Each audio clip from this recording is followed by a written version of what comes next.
I think what did surprise people, though, was the tenor of the proceedings in the House. It was extremely raucous, very ugly.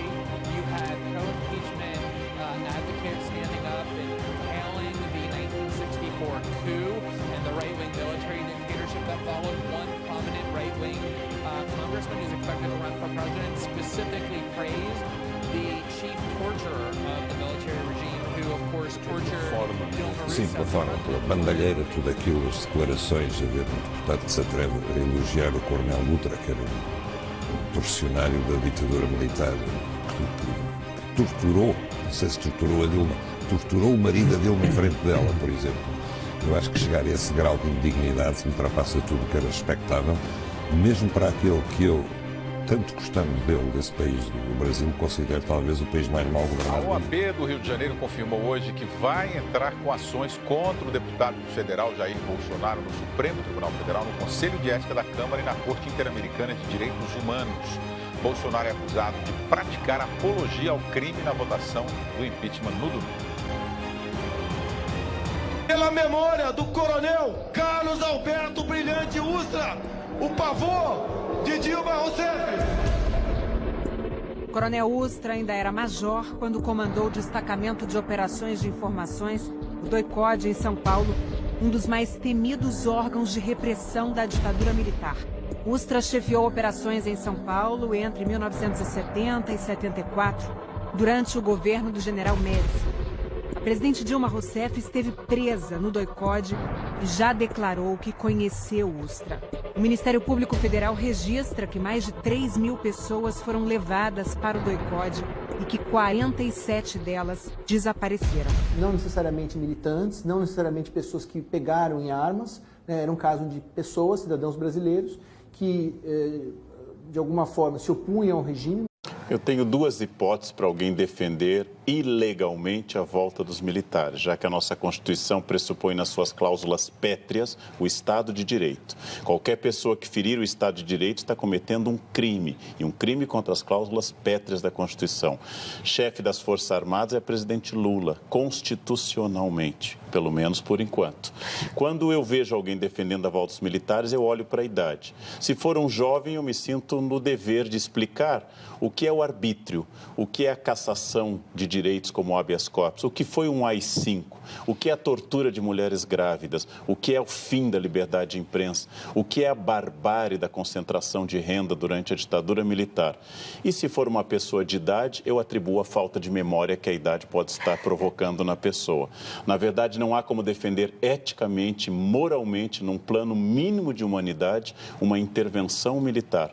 Nossos problemas foram piorados pela ditadura. É muito importante lembrar que não se deve nunca questionar a democracia, deve-se aperfeiçoá-la. Por uma pessoa não estar funcionando o remédio, não se deve executá-la na câmara de gás, mas mudar o remédio, achar algo mais eficaz. É um recado importante para os jovens que viveram sob o regime de direito pós-1985 ou 88, que foi a Constituição. É preciso estudar o que é a barbárie da ditadura, a quantidade enorme de escândalos financeiros, de gente que enriqueceu ilicitamente acobertada por militares. É preciso insistir nisso para que as pessoas não fiquem achando que agora é que nós temos estes problemas.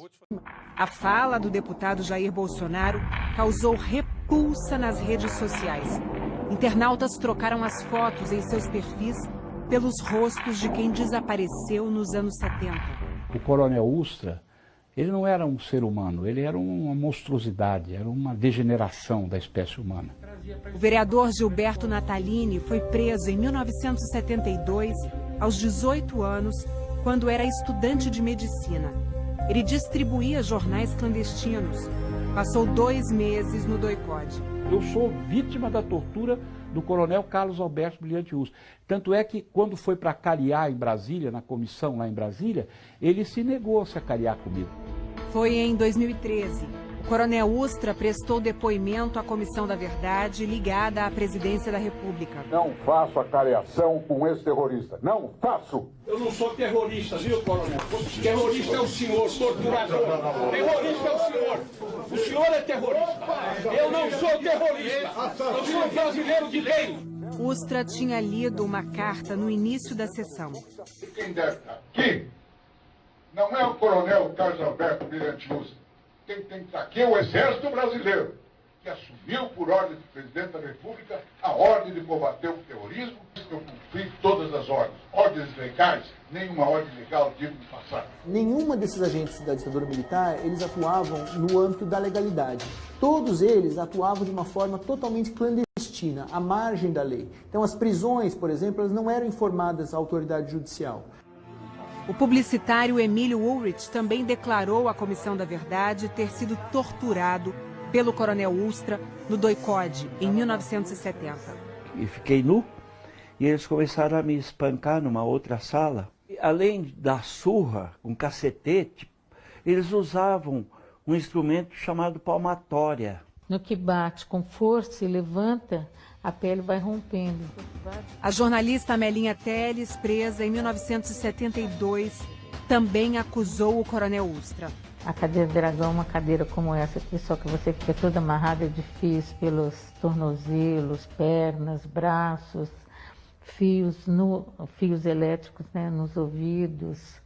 Então você vai levando choque e tem um fio que fica na mão do torturador que ele vai passando nos seus mamilos, no umbigo, no seu corpo. Várias vezes o Ustra entra dentro da sala e aí então, num determinado momento, ele traz meus filhos de 5 anos e de 4 anos. Nas mãos, traz. Anos depois, os filhos de Amelinha Teles entraram com uma ação contra a Ustra. Em julho de 2015, o Superior Tribunal de Justiça reconheceu que o coronel comandava a prática de tortura no doicode de São Paulo. O local era realmente uma casa de horrores. Não é crível que os presos ouvissem os gritos dos torturados, mas não o réu. Se não o dolo por condescendência criminosa, ficou caracterizada pelo menos a culpa por omissão quanto à grave violação dos direitos humanos fundamentais. Ustra morreu em outubro de 2015, aos 83 anos de idade.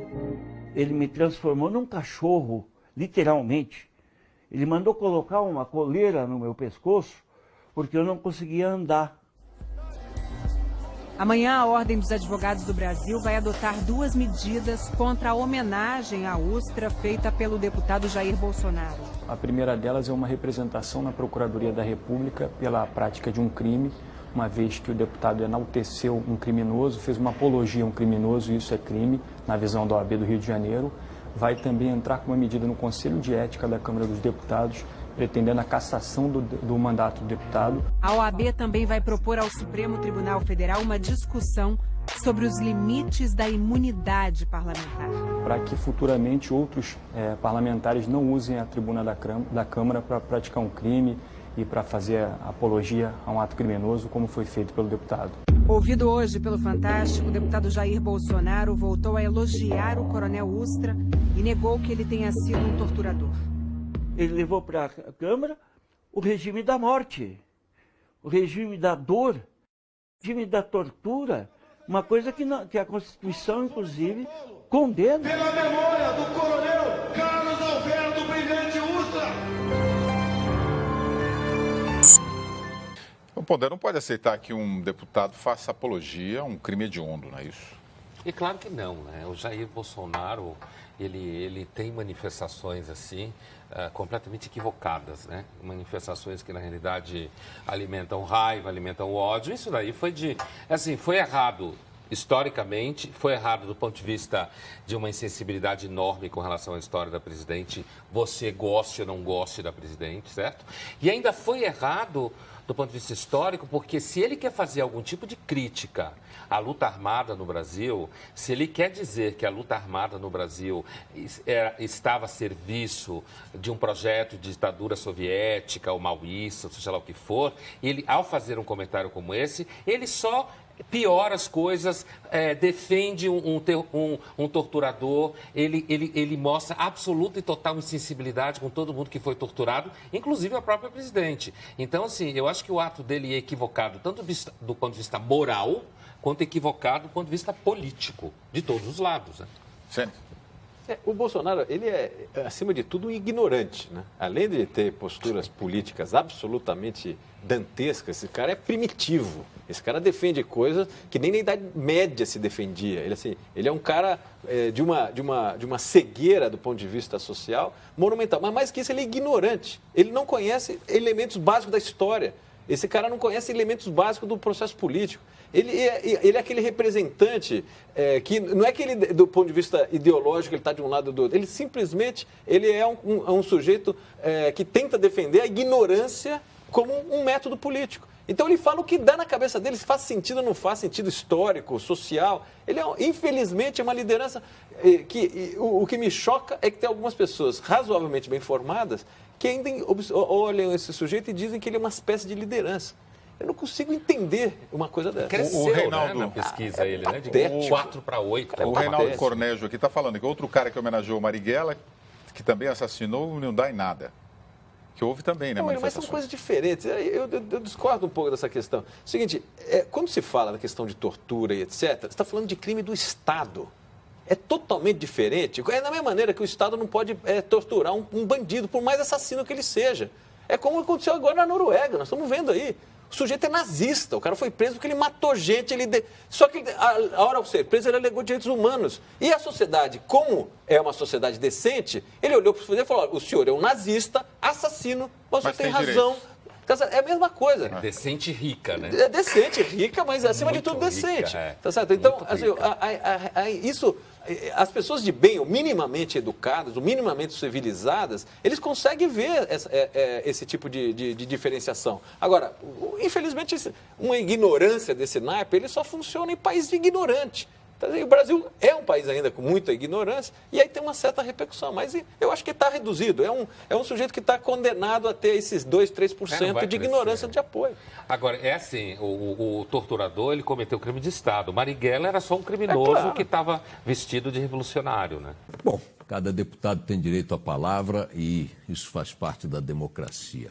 Registre-se também a infinita capacidade do deputado Bolsonaro de atrair para si os holofotes falando barbaridades sucessivamente. Algumas fazem sentido dentro de uma determinada lógica ideológica, outras não fazem sentido dentro de lógica alguma, como, por exemplo, dedicar o seu voto à memória de um notório torturador.